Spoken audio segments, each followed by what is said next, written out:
feel like Gordon Bombay would have taken his career to even further heights. Everything's flashy, everything's cocaine, everything's Fun. Open wide for some soccer. I don't care what you think about what your personal thoughts are at home. I care that you hate the Cowboys. Call this college rule. Welcome, everybody, to the Sports Experience Podcast. I'm Chris. This is Dom.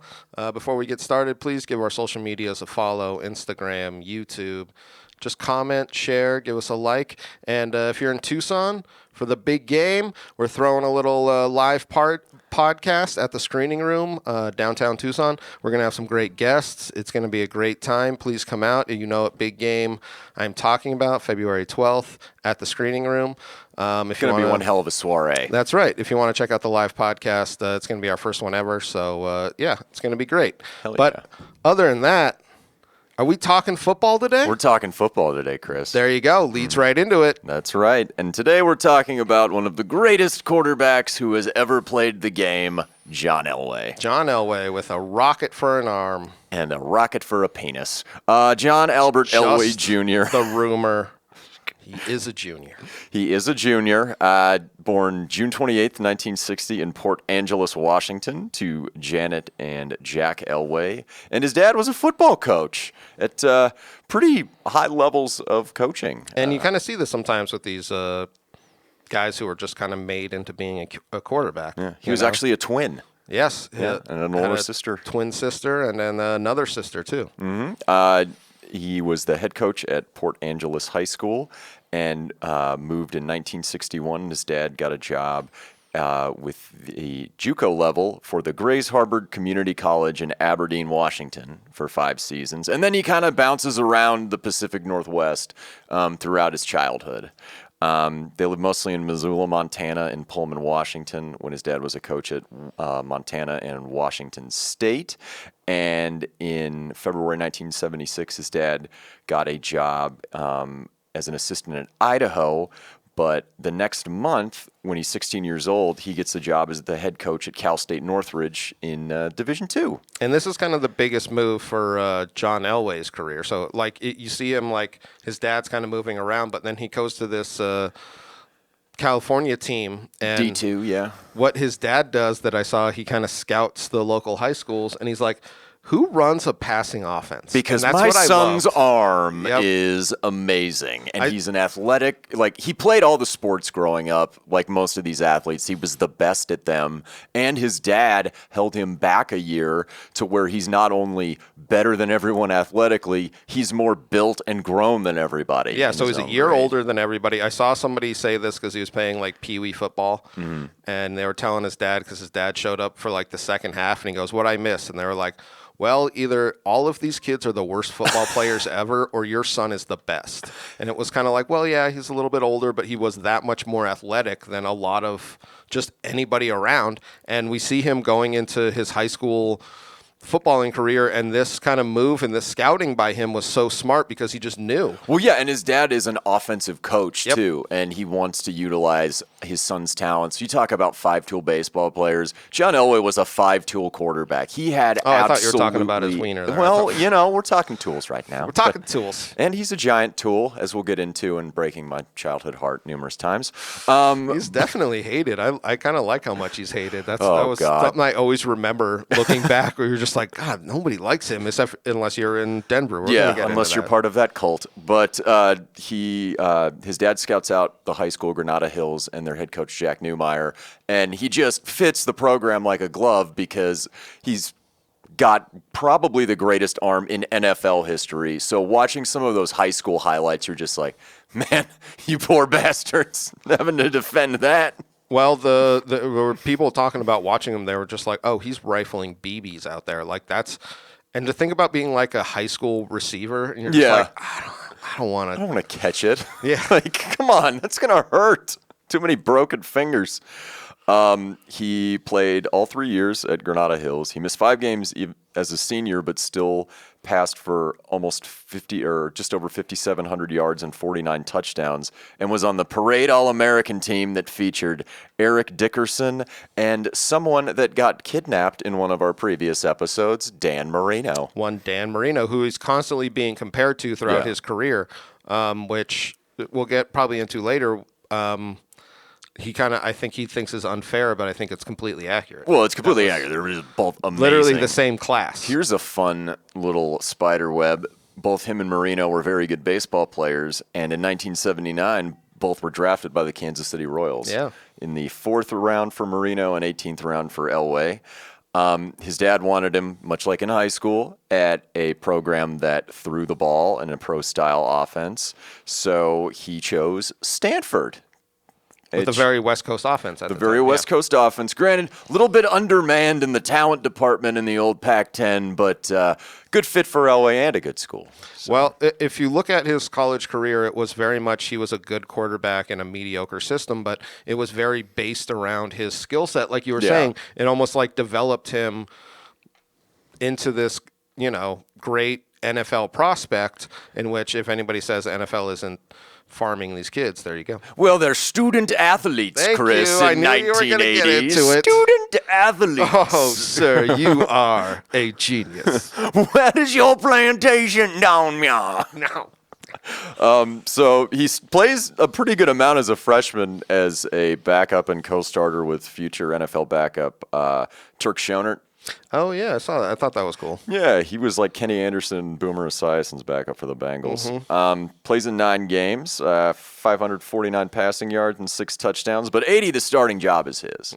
So that season, they are 6-4 going into the last week and lose to 2-8 Cal despite Elway's prowess slinging the football around. He's got a problem with Cal. That's all I mean, a lot of people have a problem with Cal, but almost 2,900 passing yards, 27 touchdowns, and they're left out of a bowl game after losing to Cal 28-23. In 81, kind of more. They're about a 500 team the entire every time. he's Yeah, there. I love that. They're 81, they're 5-5. They'd be 0-11 every year though without him, I bet. Oh yeah.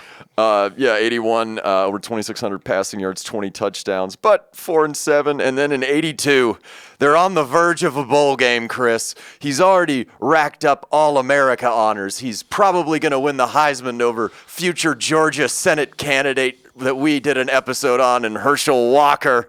Oh, that crazy bastard. Our next president, Mr. Walker.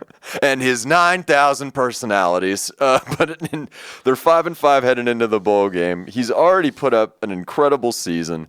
And this is where we start seeing the comebacks, the John Elway comebacks. Because before the madness, they're down in the 4th quarter, 19-17. They're 4th and 17 at their own 13, and he rifles a 29-yard pass to keep the drive going. Drives them all the way down the field for Mark Harmon, their kicker, not of NCIS fame, but a different Mark Harmon. And he kicks the field goal, and they're up 20-19. All they have to do is squib the ball to Cal, and they're in the John Hancock Bowl. But that doesn't Not happen. what they do. Well, they squib the ball, and then Cal proceeds. They call it just the play, where I think they lateraled it 5 different times. Yeah, it was something crazy. It was like rugby scrums. There were forward. There's no way this play should have been legal, but everyone ran on the field as the Stanford band ran on the field because they thought it was over. There's that good call, like, "Oh, the band is out on the field." And he runs up. You can see him run over one of the it's one of the craziest college football plays for everything that happens. Yeah. Because everyone's sure Stanford's about to win, even with the squib, and it goes to, you know what I mean? Yeah. Like all of that, and then the band starts coming on the field, and then you just see this guy just have this open lane, and you're just like, oh my God. He's going to do it. Yeah. And then he runs over the trombone player. But they end up losing. The play stands. In no way with instant replay would that have actually stood today, but they lose 25-20, and Elway said, "It ruined my last game as a college football player." I'm sure. It cost him the Heisman to Herschel Walker, and but as time moves on, Elway has said, every year it comes up and we get a little bit further away, it gets a little funnier. Yeah. Like it gets a little more comical. He only went 20-23 during his college career, but he did lead the D1 and TD passes in 82, was the Pac-10 Player of the Year in 80 and 82, and a consensus All-American and a College Football Hall of Famer eventually. And because of this, he's the most sought-after quarterback probably in the history of the NFL draft. And everybody wants him. And picking first in said draft are the Baltimore, don't call us Indianapolis Colts. Well, this is the thing leading into it, too, is you have the Yankees saying, we'll make you the highest paid player in baseball if you come play baseball with us. So the Yankees are trying to court him. Well, he was taken. Because he's an all-American boy. Yeah, he's an all-American baseball player. Got that power gun in right field. He was taken 52nd overall in the 1981 MLB draft, which was 6 spots ahead of Tony Gwynn. Yeah. That's how amazing that is. And the Yankees paid him $150,000 just to play in high A ball, summer ball in 1982. So going into this 83 draft, he feels like he has leverage that maybe some other players have never had. So in NFL at this point, there's no free agency. No. So there's no, like, if he signs with a team, he's pretty sure he's going to be with that team forever. I mean, he is a franchise quarterback. Yeah, and it's like the basketball quote. And everyone will get paid the same. Yep. Back in the days when players were traded like indentured servants. Right! But, so the thing with Elway, though, going into this draft, he has leverage, and the Colts are absolute dog shit. His dad doesn't want him to play for their head coach, Frank Kush, because he doesn't want to throw the ball as much. And the organization is an absolute mess under Robert Irsay. And there's rumors of them packing their shit up in the night in Mayflower trucks and heading to the Midwest, which actually did end up happening after the 83 season. Yep. So Elway doesn't want to play. They're 0-8-1 this season before Baltimore. And it's funny, they picked a quarterback in the previous year's first round, Art Schlichter. I don't know if you know who that is, Chris, but he's the only one who has a gambling problem like Pete Rose. Oh. That's what he was suspended for. So they Yeah. needed a quarterback. So they needed a quarterback because he was a champion of the people. And their GM, Ernie Accorsi, was basically like, look, if he doesn't want to play for us, that's fine, but we need proper compensation in exchange for him. And teams were trying to get up to trade for him, like the Raiders. The Raiders almost were into it. They had a 3-way trade going with the Bears, and the Bears just wouldn't pull that trigger, Yeah, they wouldn't pull that trigger. if you know what I mean. But they didn't want to trade him to New England. Elway wanted to play for New England, but Yep. you're not trading him within the division. And when Baltimore ends up taking him, he says, I'm going to play baseball. Because he flat out refuses to want to play for the Baltimore Colts. Well, I thought it was interesting because in the beginning, they were trying to keep it private. They were Yeah. like, look, we don't want to play for you if you want to draft us, like him and his dad. And his agent, Marvin Demoff. Yes. You need to have a trade in place. Like, Yeah. this needs to be, like, not a thing. It needs to be not a thing that blows up, and they didn't have a trade in place. He then makes it public and becomes one of the hated quarterbacks going into his first Yeah, season because he's ever. like, I want to play in warm weather, and everyone's getting on his ass, and they're like, well, it's cold in New York. Not in the summertime. Yeah, it's great. His quotes are pretty funny, but he just didn't want to play for Baltimore because they were just a franchise that was crumbling, and you could see it. They were a disaster organization under Robert Irsay, and they were proven correct when they packed up their shit and left in 1984. 3 days after the No, but they, what was I going to say? The price tag for him, according to the general manager, though, was 3 number ones and 2 twos, one of which had to be in the top 5. So, I mean, that's a pretty tall order. yeah. Nobody is really putting anything together, and the draft just moves on. And George Steinbrenner at the time is like, I've got a boner. He's going to play in right field for the New York Yankees. And George Costanza, the assistant traveling secretary, So will buy true. calzones. But so we get in past the draft. His rights are still held by Baltimore. But because the owner is an insane person, Robert Irsay, he decides to just trade him anyway for nowhere near the value of John Elway. It was an interesting when you look at the stuff that, like, I imagine the Raiders could have done if it was that little of stuff. They would have been like, yeah, we're gonna do that right now. Like, we will give you a ham sandwich and Yeah. a used condom for exactly. this player. Anybody else, but for some reason, I feel like he was just fed up, and Denver kind of came in, and they were just like, "Would you like this tight end?" It was just like, yeah, okay. The trade was for Chris Hinton, who was the 4th overall pick. He was a really good guard for a long time for the Colts and Falcons. A number 1 pick in '84 and backup quarterback Mark Herman, who didn't even play for them. So essentially, they just gave him away. Yes. Gave him away, probably the best quarterback of his era in terms of talent. So Elway's in Denver, and in 1983, while they also have Steve DeBerg, Elway is starting on and off for the Broncos, including a game in Baltimore where he is booed mercilessly. Yeah, I think they had hats that said "Kill Elway" or something like that, and he was just a rookie quarterback at this time. There's nothing really else to say. Like, you could see all the potential.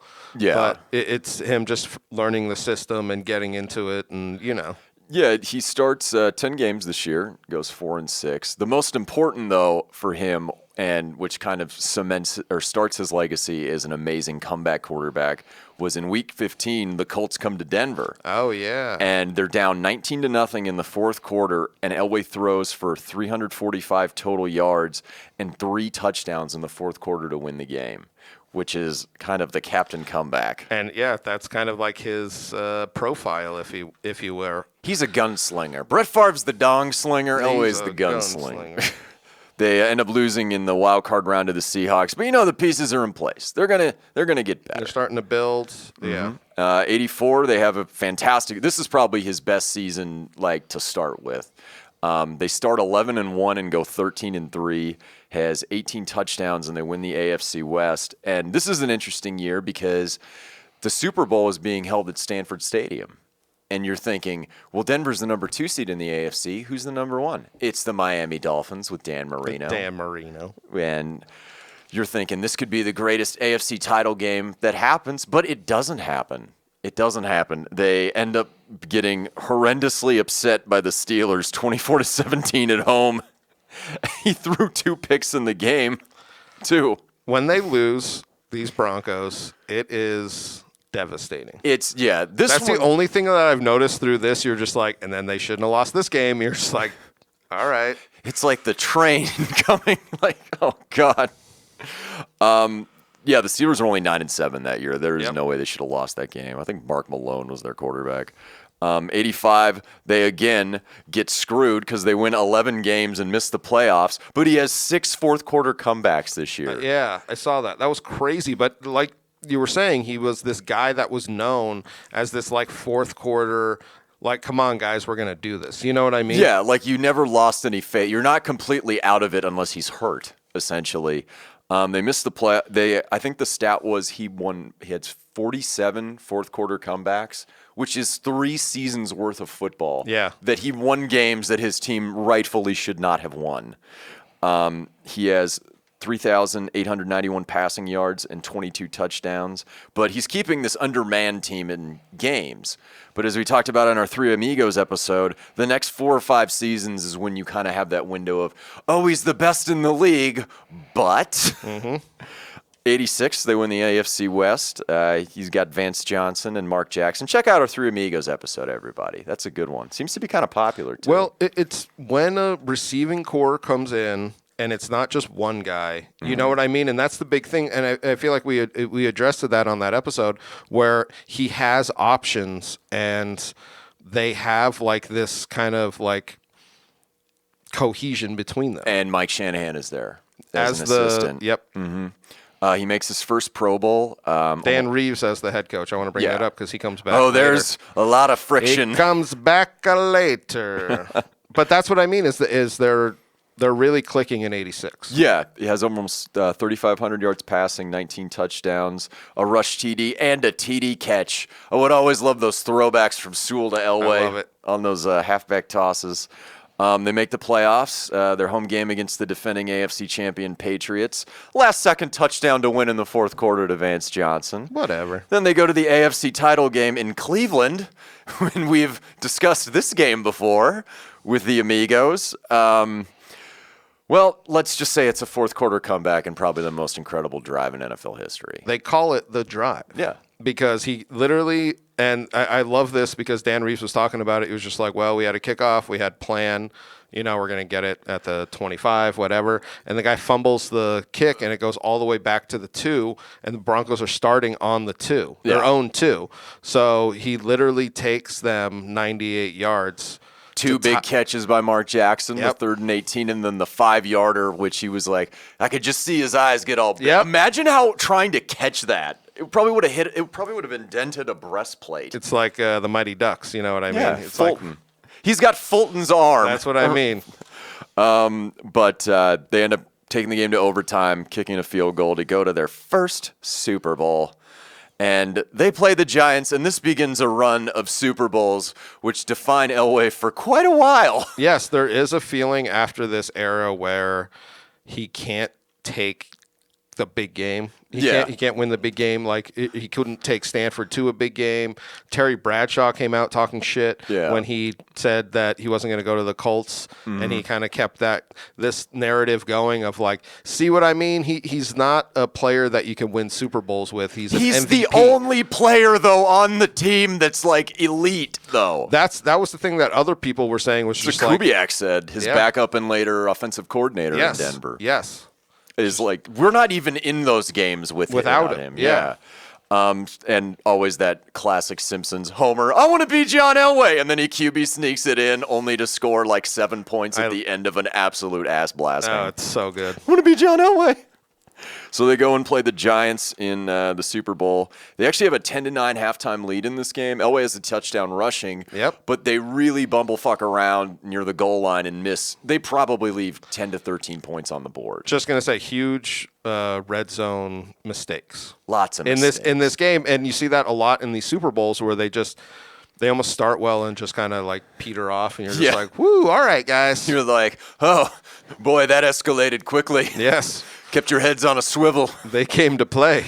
Oh, my God. Did you kill someone with a trident, Mark Jackson? Maybe you should hide out. Find a safe house because you're probably wanted for murder. They end up losing 39-20 after just an absolute second-half collapse. Yep. But 87 is arguably his best year as a pro because he wins the NFL MVP. Pro Bowl, MVP. He's... And they had Ricky Nattiel. You got the Amigos in there. They end up has almost 3,200 yards passing in only 11 games. 19 touchdowns, 3 fourth-quarter comebacks, 4 rush TDs. So he's the league's best player. Mm-hmm. They win the AFC West. They get the number 1 seed. And they beat Houston in the divisional round, 34-10. And then in the AFC title game against the Browns, this game has a name with only 2 words, too. The fumble. Mm-hmm. I like how they club the Browns and then just go on to lose. Yeah. I'm just saying, it's just a funny, like...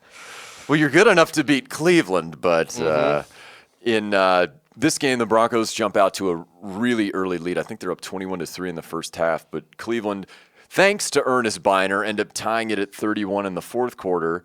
But Elway leads another game-winning drive in the fourth quarter and has a 20-yard little dump-off pass to Sammy Winder to put him up by 7. And then Cleveland drives it all the way down the field using Biner, and then he ends up fumbling at the goal line, which is classic Browns. Yep. Just classic. But they end up winning 38-33, and they go to a second Super Bowl. Back-to-back Super Bowl appearances. Super Bowl appearances. This Notice that last word we used. This is when they go up against the Redskins, and I feel like this was because, like we said, they start so strong. My dad was at this game. Really? Yeah. Oh, Because my we lived God. in San Diego. I know. And he was like, 10-0, score on the first play from scrimmage, think you get a fumble, then the second quarter starts. I literally just thought this. I was just like, I wonder what the feeling was in that first quarter. We were just like, this is ours. Here we go. Oh, dude. Washington couldn't do anything right in the first quarter. And then on the first play of the second quarter, 80-yard bomb to Ricky Sanders. And then Denver couldn't do anything right. No, they scored 35 points in the second quarter, 42 unanswered to win 42-10. And this is like, Elway again. Yep. Elway again. You're thinking, oh, he can't win that big game. And this is when the haters start to pile on even more, like all of these seasons. Especially with the back-to-back Super Bowl losses, this is when a lot of hate outside of Denver and even some inside of Denver. Yeah. That was something else that it was kind of like, oh, like, is he not going to be our guy? And like you were saying, it was just like, are you guys stupid? It's like, you realize you're only playing in this game because of this person. You think you're going to get a better quarterback when you get rid of Elway? Who are you going to trade him for? Who's going to come in? We want Dan Marino. I don't think Miami's putting him on the trading block. Exactly. 88, sustains an injury, and it's kind of a down year for Denver. Still has over 3,300 passing yards, but they really struggle up and down, and there's injuries across the roster. I think DiTolla's out for most of this season too, but he's still in his prime, lighting up the stat sheet. But they go 8-8, so they're not a playoff team this year. No, but 89 though, they win the AFC West again, makes another Pro Bowl, 11-5. Over 3,000 yards passing, 18 touchdowns, 3 rushing. And the first round was particularly depressing. They almost had another playoff collapse to a Bubby Brister-led Steelers team, but a late fumble bails them out 24-23. They're lucky. I saw that. They're lucky with some fumbles. They are very lucky with some mile-high fumbles and led a fourth-quarter comeback in that game. Then they play the Browns in the AFC Championship game. Eric Metcalf's on this team, so go listen to that episode. Oh, yeah. They handle him pretty good, 37-21. And then we get into the biggest Super Bowl disaster ever, I would say. I saw going into the Super Bowl, there were Denver fans. They were like, we just don't want to be blown out like the last one because it was so embarrassing. But the losses keep getting progressively worse. Like, you lose by 19 to the Giants, then you lose by 32 to the Redskins, and now you're facing a 49ers team. This 89 team is arguably one of the top 5 NFL single-season franchises, like, in the history of the league.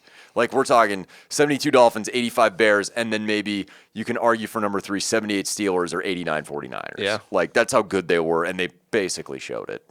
They win 55-10, which is the biggest and still remains the biggest Super Bowl blowout in history. Not even the Bills could do this. I know. Not even the Bills could do. And he has a rushing touchdown. The only touchdown Denver scored was because of Elway in the second half.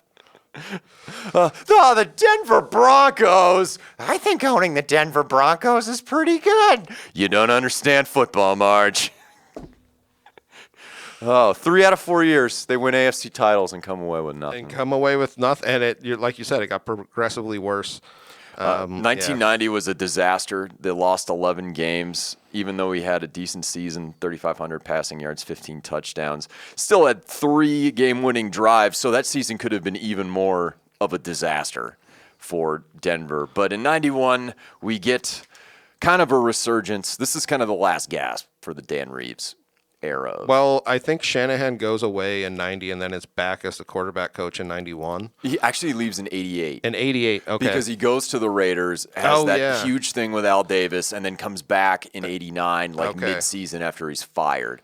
But after this kind of era, he goes to San Francisco with Kubiak. Oh, yeah. So he goes to the Raiders and then San Francisco. And then Raiders, Denver to San Francisco, yeah. Yeah. And then this is the thing with Reeves and Elway, which this is when the bickering comes to a head. It's public now because he had an issue with him and Shanahan being so tight. Yep. He only allowed them to call plays on the field that weren't his if they met on like specific days of the week after practice and did it on their own.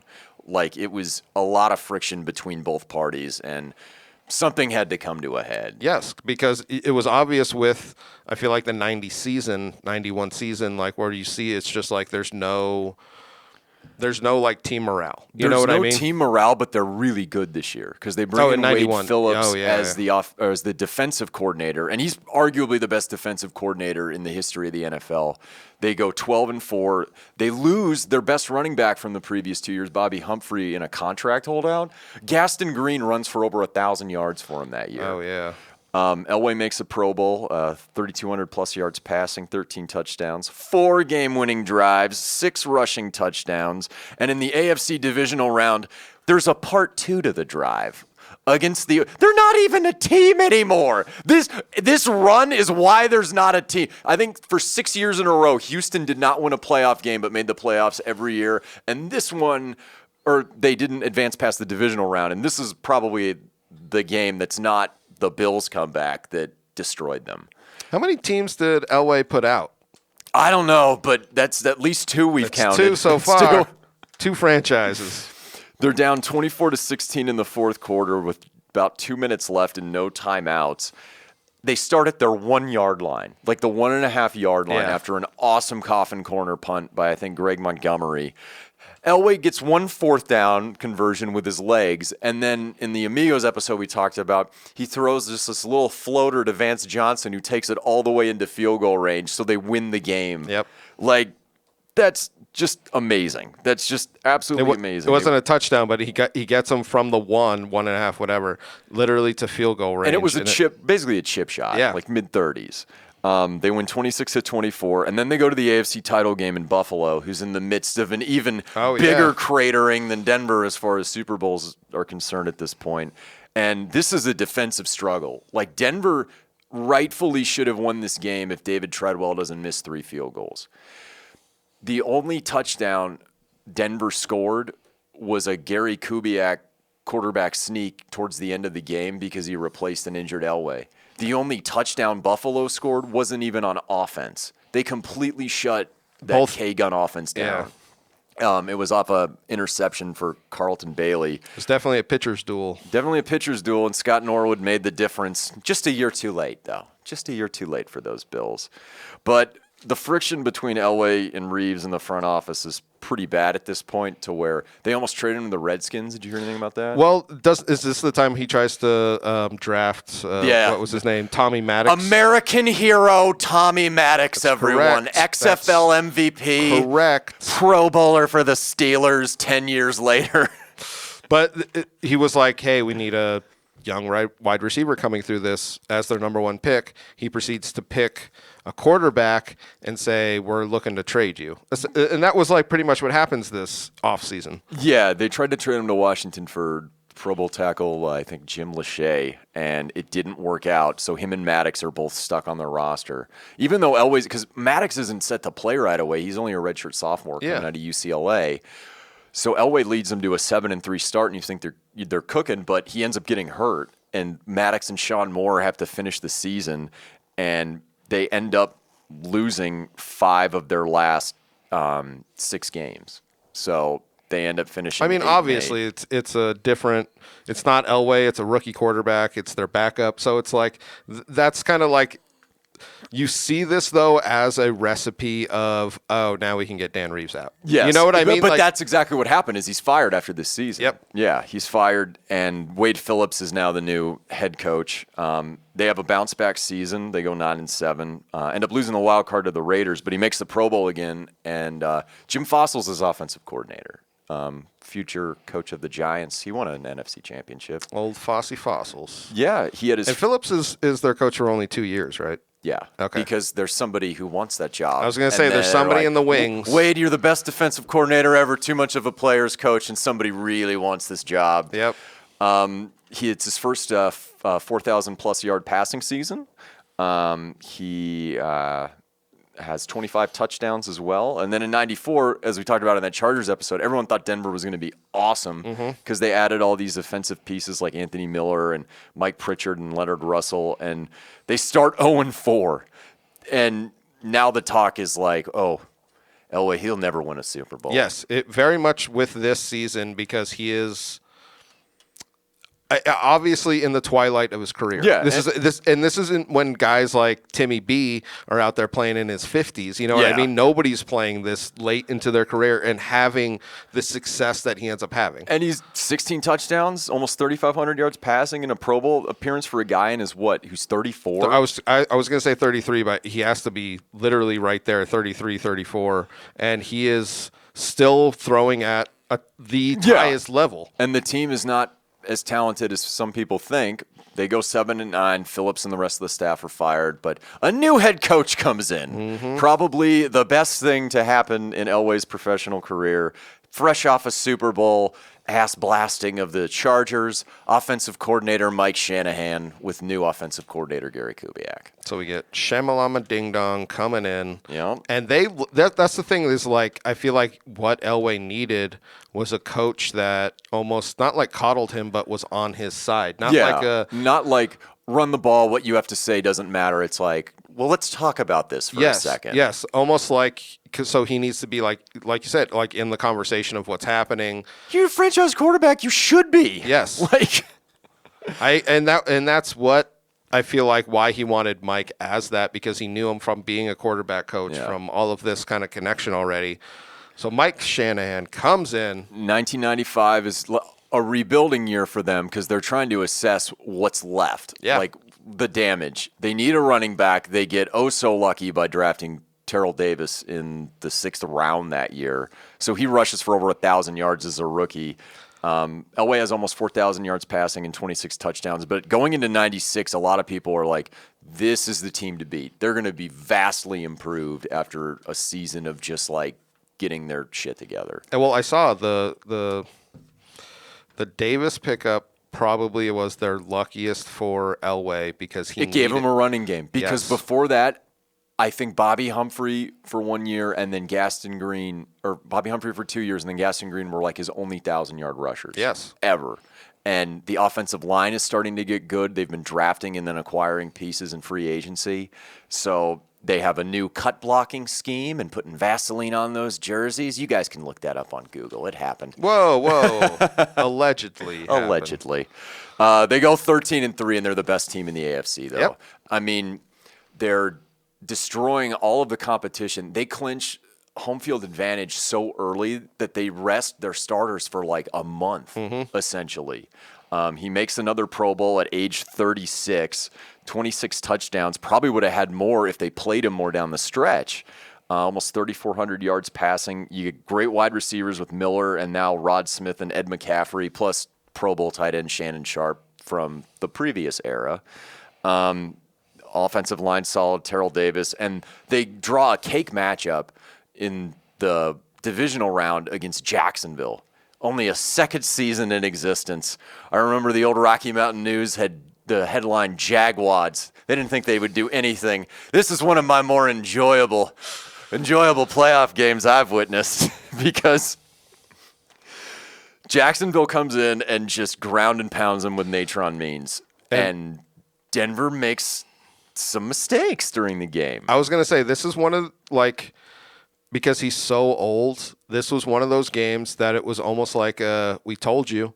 Yep. We told you Elway couldn't play in the playoffs. Yeah, we know they went 13-3. This is a playoff game, and it's different. And it sucks because that was almost what he was known for. My dad hated Tom Coughlin so much because of this in Boston College. God. They lose 30-27, and that's like a coming out party for not only Jacksonville, but also Mark Brunell and Jimmy Smith, who for basically the rest of the 90s and early 2000s were like top-level players at their positions. So no ring in his 14th season, but he's coming back for one more in 97. 97. I mean, the team is there. I mean, they're there. They're led the NFL in scoring. They make a Pro Bowl. They start 9-1, but they have kind of a mid-season like hiccup. They lose to Kansas City at Arrowhead, and then they lose a bizarre game in Pittsburgh where Cordell Stewart had 5 touchdowns.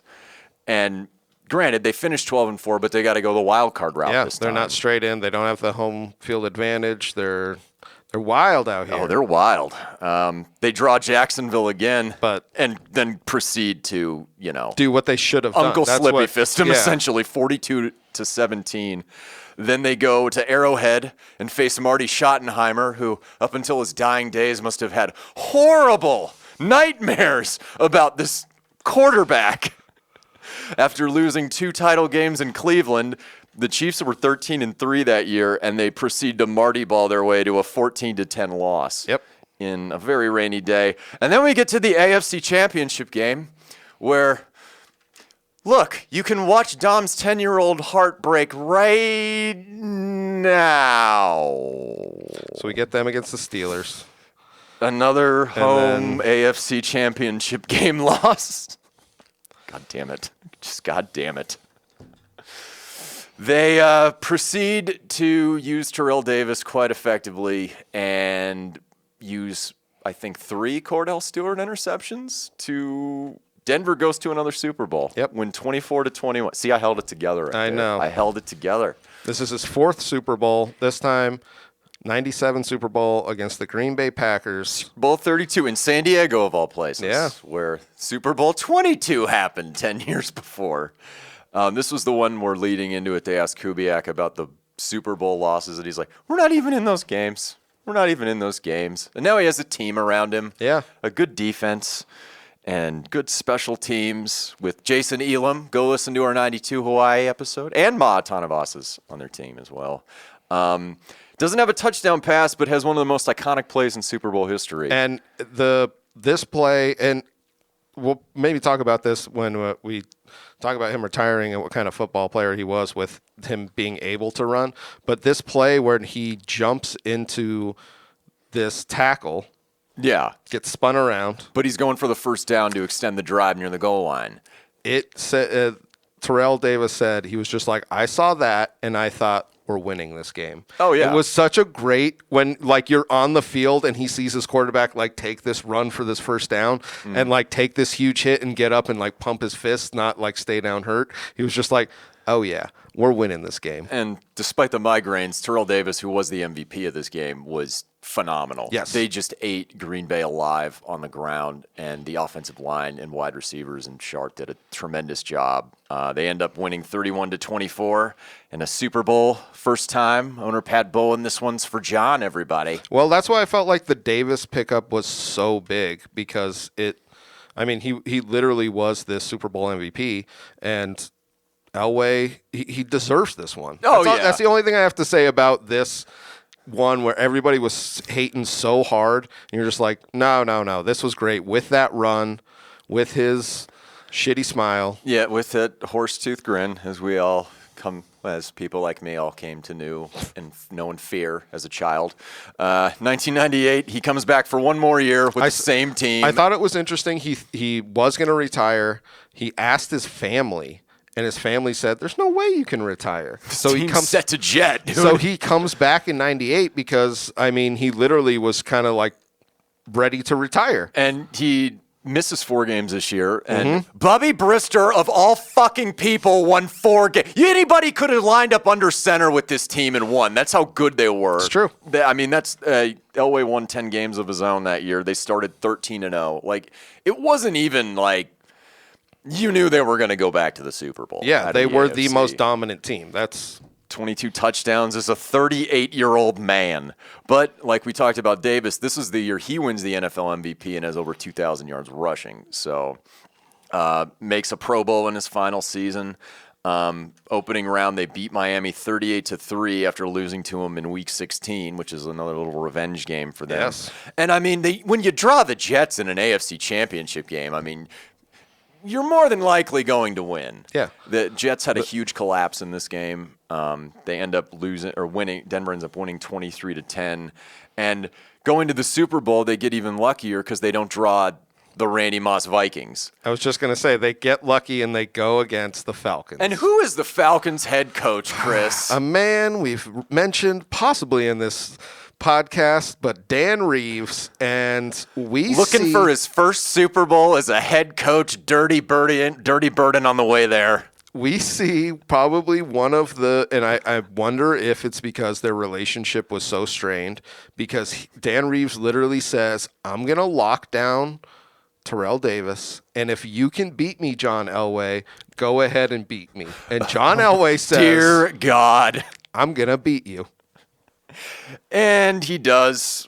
And probably one of the greatest last games a player has ever had. Oh, yeah. And this is like the coronation for this team. They're obviously so much better than Atlanta. They win 34-19. Elway has 336 passing yards, one of which was an 80-yard bomb to Rod Smith over Eugene Robinson, who was arrested the night before for soliciting a prostitute. Go look that one up. We've all been there. We've all been there. Also had a rushing touchdown, which is an interesting stat. Only one other player had a rushing touchdown in 4 Super Bowls. That's pretty cool. And he wins the Super Bowl MVP. Goes out on top. Yep. 2 Super Bowl titles for John Elway. Back-to-back Super Bowl champion after throughout his entire career, it was thought that he couldn't win the big game.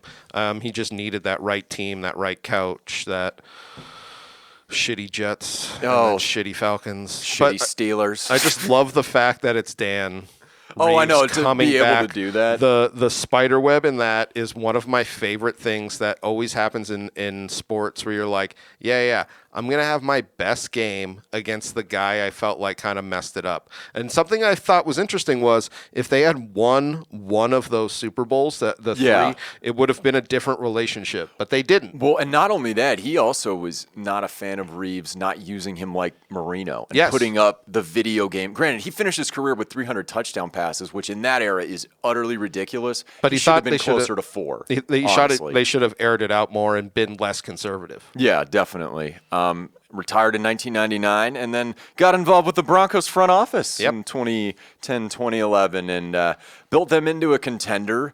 Not necessarily by the draft. Like, granted, while you had those Von Miller type picks, they mostly built those dominant teams with free agency and Peyton Manning. Well, I love the stat that there are 2 quarterbacks that have won the Super Bowl and then retired. Yep. One was John Elway, and the other was Peyton Manning, who John Elway brought in. And 2015 when he was general manager. Now he's in some sort of assistant role Yeah, because he did kind of a poor job when Manning left. Well, I feel like sometimes you make decisions and they just don't go right. And that's the way about a general manager, and maybe his head wasn't in it, whatever. But like for that Peyton Manning 2015, it was pretty awesome. Oh, yeah. Well, not so much for me. I know. I'm because trying of to, one. God damn you, Vontae's perfect!